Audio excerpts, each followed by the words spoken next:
The campaign, what we've been doing is working on 2 resolutions that in conjunction are working to repeal the death penalty where the death penalty exists for blasphemy and apostasy. So the first resolution is a moratorium on the death penalty, and that one in November was actually put through the 3rd Committee on Human Rights at the United Nations and was recently voted on. 126 members voted in favor of that one. That's nation states. In that particular language, our campaign was advocating to add freedom of religion or belief to protect persecuted minority religious groups around the world. Now, we didn't get FORB language in that particular resolution. We only got language that specifically talks about a moratorium on the death penalty for a human right, which if you look at the Article 18 of the Universal Declaration of Human Rights out of the United Nations, can be defined as blasphemy and apostasy. But the more exciting resolution that we have been working on in the United Nations, also voted out of the 3rd Committee on Human Rights, is a resolution specifically focused on extrajudicial killings. And in that one, we were able to add freedom of religion or belief language. And we were very excited to see 131 United Nations member states vote in favor of that, including 8 that had previously abstained, including Ghana, which we were really excited about. But there's work to be done on Nigeria. Miriam, you spent 5 months in prison in Sudan with your young son. You also gave birth to baby Maya while you were there. Your case drew international attention to and condemnation of blasphemy laws. I guess apostasy, leaving Islam, is no longer punishable by death in Sudan, but it's still on the books in about 20 countries. Why is that?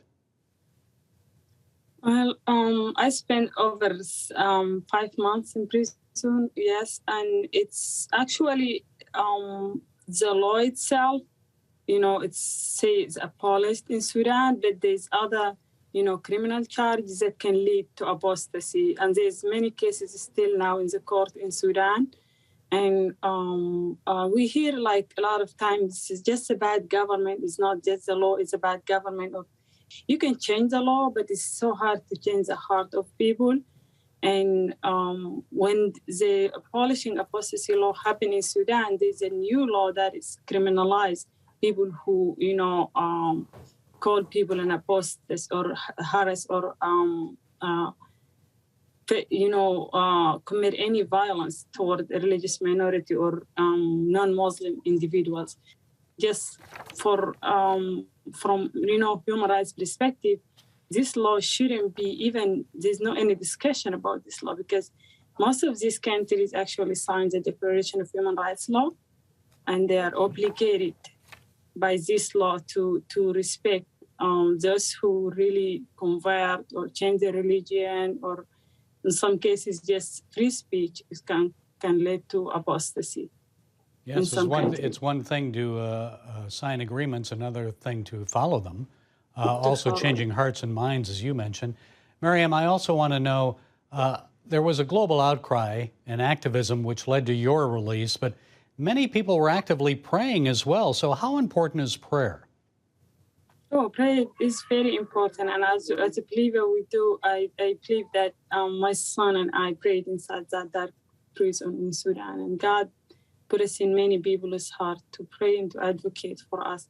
Prayer always works, and but also faith. Prayer with no work, is not helping. So I believe as we pray, also pray that God will put the right people, in the right positions, like to speak the truth and to seek justice and to stand with the oppressed and with those who face violence.